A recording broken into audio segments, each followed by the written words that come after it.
Cryptic Hues, the unseen terror of Jonathan Murray. In the worn-out journal of the recently departed Jonathan Murray, a plethora of unsettling entries exist, hinting at an enigma of possible scientific merit. This journal was overlooked during the examination of his mysterious death. Perhaps the coroner deemed it an irrelevant piece of the puzzle. The precise date of the initial entry is indeterminable. The upper portion of the parchment is ripped away. The surviving part of the entry reads as follows. He would dart in a semicircle, his gaze fixated at the middle, then freeze, his growls echoing through the silence. Ultimately, he dashed off into the thickets as fast as his legs would carry him. I suspected insanity initially, but on returning to my homestead, I discovered no change in his demeanor except a palpable sense of dread. Can a hound see with its snout? Do scents create images in their minds of the objects emitting them? September 2nd. Staring at the stars last night as they emerged above the crest of the ridges east of my homestead, I observed them vanish one after the other, from left to right. Each winked out momentarily, not all at once, but across the entire ridge, all within a degree or two of the crest were extinguished. It was as if some unseen force had slid between them and me, an unsettling feeling. Several weeks' worth of entries are lost, entire pages torn from the journal. September 27th. It's been lurking around again. I find traces of its presence daily. I kept a vigil all of last night from the same spot, firearm in hand, loaded with a double charge of buckshot. In the morning, the fresh footprints were there as before. Yet I would have staked my life that I didn't sleep. Truth be told, I hardly sleep anymore. The suspense is insufferable. If these eerie experiences are real, I'm on the brink of insanity. If they're imaginary, I might have already crossed that line. October 3rd. I refuse to flee. This is my abode, my land. I'll not be a victim of fear. October 5th. I can't endure it anymore. I've invited my friend Thompson to spend a few weeks with me. He's always had a steady mind. I'll measure his reactions to see if he suspects me losing my grip on reality. October 7th. I've cracked it. The solution dawned on me last night. A jarring revelation. How simple, yet profoundly terrifying. There are sounds that we cannot hear. At both extremes of the scale are tones that don't resonate with the flawed instrument that is the human ear. They are too high or too low. I've observed a murder of crows occupying several treetops, and all singing in full chorus. Suddenly, at precisely the same moment, all take flight and scatter. How? They couldn't all have seen one another. Entire treetops separate them. There must be a signal, high and piercing above the cacophony, but it remains unheard by me. I've noticed the same simultaneous flight even when all were silent, among not only crows but other birds. Pheasants, for example, widely separated by bushes, even on opposite sides of a hill. It's known among sailors that a pod of whales, basking or frolicking on the ocean's surface, miles apart, with the curvature of the earth between them, will sometimes dive simultaneously, all disappearing in a moment. The signal has been emitted, too deep for the ears of the sailor aloft and his comrades on the deck, who nonetheless feel its vibrations in the ship as the stones of a cathedral tremble with the deep notes of the organ. Just as with sounds, so it is with colors. At each end of the solar spectrum, the chemist can identify the presence of what are known as actinic rays. They represent colors, integral components of light's composition, that we're unable to discern. The human eye is an imperfect tool. Its range covers only a few octaves of the real chromatic scale. I'm not delusional. There are colors that we can't see. And may God save me, this accursed entity, it embodies such an unseen color. Following this chilling revelation, the journal of Jonathan Murray abruptly ends.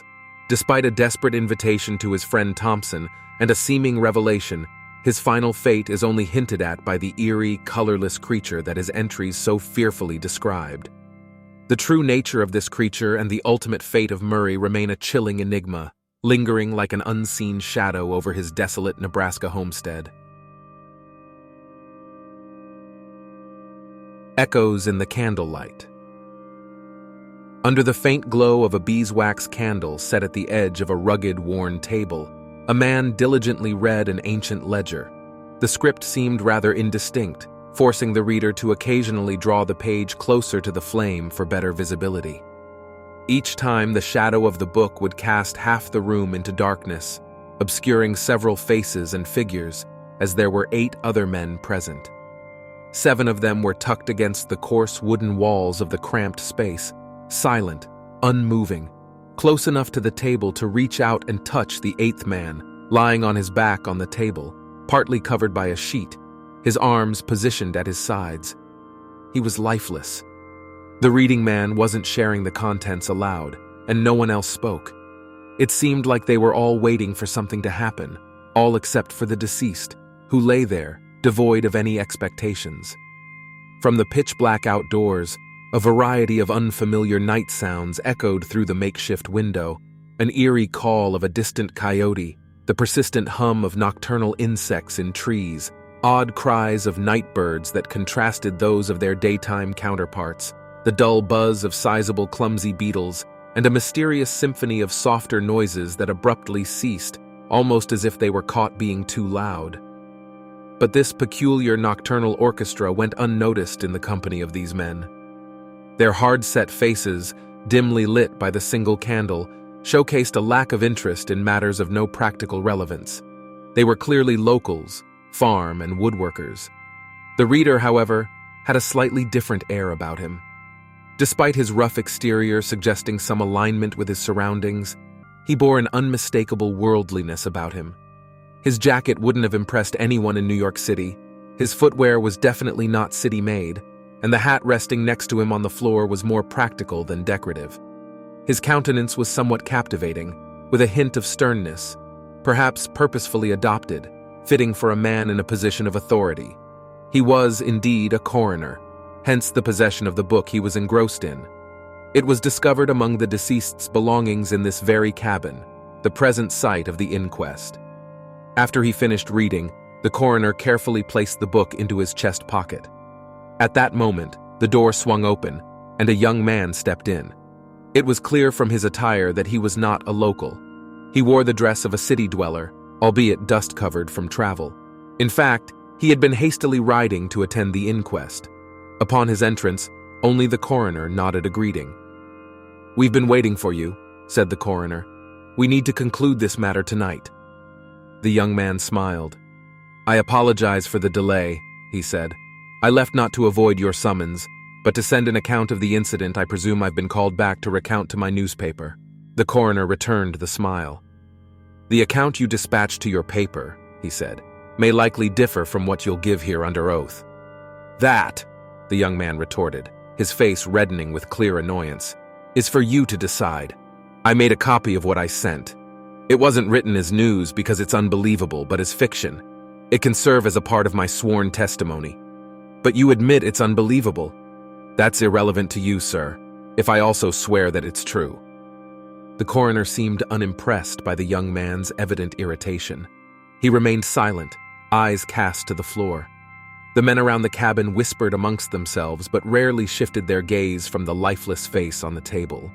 Eventually, the coroner raised his eyes and said, "Let's proceed with the inquest." Respectfully, the men removed their hats. The new arrival was sworn in. "What's your name?" the coroner asked. "Robert Mitchell," the young man responded. "Your age?" 29. "You were acquainted with the deceased, John Bradley?" "Yes, I knew him." "Were you present when he passed?" "Close by." "How did you come to be there?" "I was there to engage in some hunting and fishing, but part of my agenda was also to observe him and his peculiar, reclusive lifestyle. He appeared to be a good inspiration for a character in fiction. I sometimes write stories." "I sometimes read them," the coroner remarked. "Thank you." "Stories in general, not specifically yours." A few of the jurors chuckled. Against a dark background, humor acts like a highlight. Soldiers laugh easily between battles, and a joke in the death chamber takes one by surprise. "Can you recount the circumstances surrounding this man's death?" the coroner asked. "Feel free to reference any notes or documents you have." The witness nodded, pulling a sheaf of papers from his pocket. Holding it close to the candle's glow, he He flipped through until he found the passage he needed and began to read. The Unseen Terror. As dawn barely colored the sky, we vacated our dwelling. Our quest was to hunt pheasant, each bearing a shotgun, though we shared a single hound. Radcliffe indicated that the ideal hunting ground lay beyond a distinctive ridge, which we traversed using a pathway through the thick undergrowth. The other side presented a nearly flat terrain, blanketed with a dense layer of wild rye. As we stepped out from the dense shrubbery, Radcliffe was just a few paces ahead. Abruptly, a cacophony arose slightly to our right and slightly ahead, like a creature thrashing in the underbrush, causing the bushes to thrash violently. "Seems like we've scared up a stag," I said. "Wish we'd brought a rifle." Radcliffe, who had halted and was fixated on the turbulent undergrowth, stayed silent. Both barrels of his shotgun were cocked, ready to aim. His level of excitement bewildered me, as he was renowned for his cool-headedness, especially in perilous circumstances. "Come on!" I exclaimed. "You're not going to stuff a deer with birdshot, are you?" Still, he stayed quiet. However, as I caught a glimpse of his face as he turned it slightly in my direction, I noticed his pale complexion. I realized we were dealing with something more serious. My initial suspicion was we had disturbed a grizzly. I approached Radcliffe's side, priming my gun as I advanced.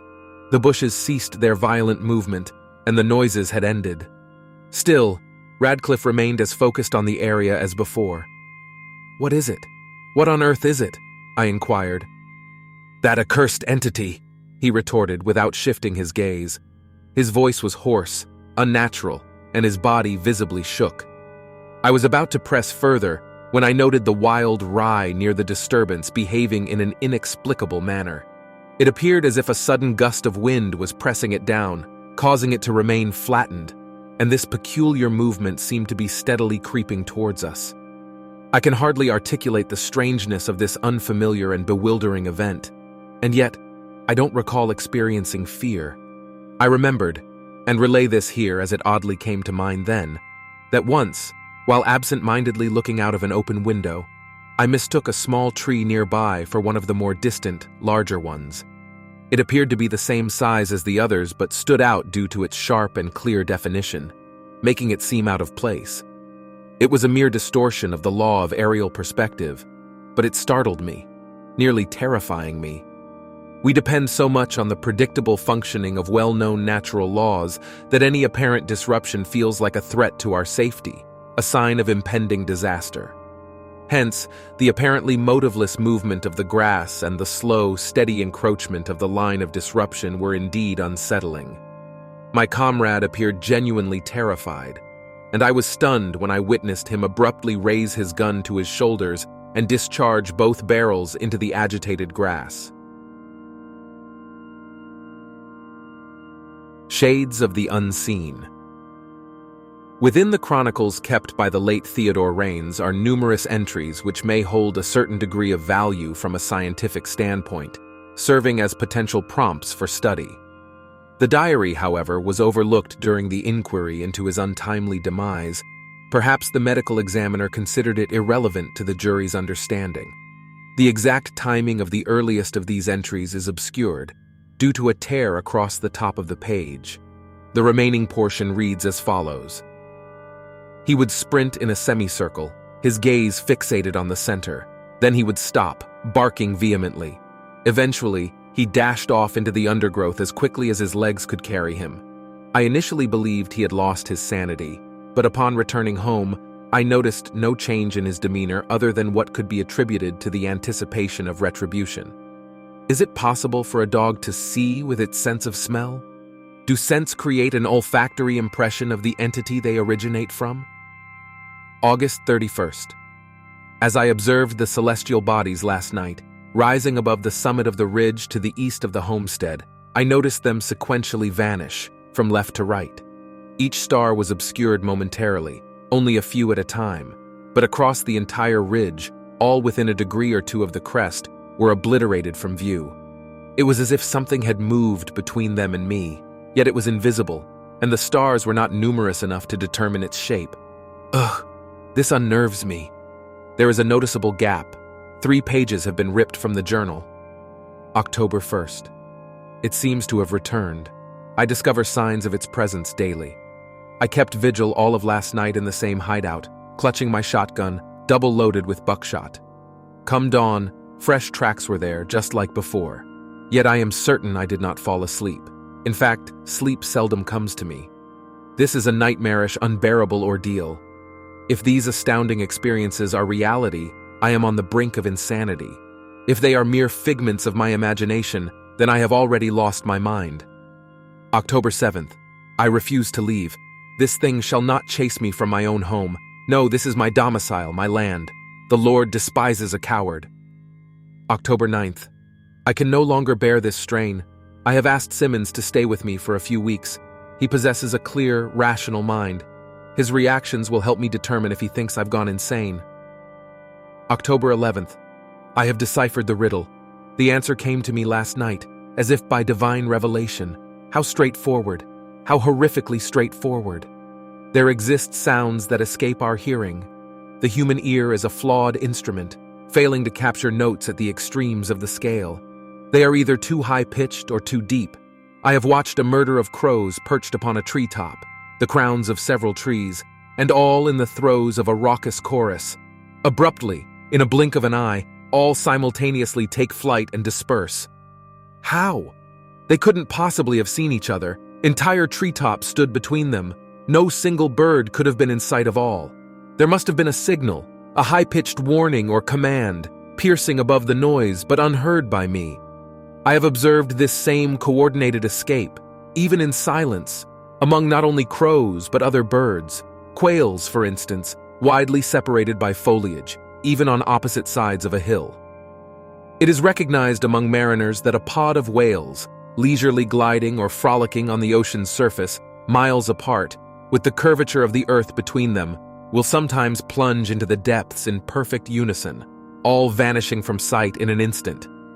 The signal has been sounded, too deep for the sailor at the crow's nest or his comrades on the deck to hear, yet they can sense its reverberations through the ship, just as the stones of a cathedral resonate with the low notes of an organ. Just as it is with sounds, so it is with colors. At each end of the solar spectrum, chemists can detect the presence of what they term actinic rays. These represent colors, fundamental colors in the composition of light, that are invisible to us. The human eye is an inadequate instrument. Its range spans but a few octaves of the real chromatic scale. I am not insane. There exist colors that we cannot see. And may the Almighty aid me. This cursed entity possesses such a color.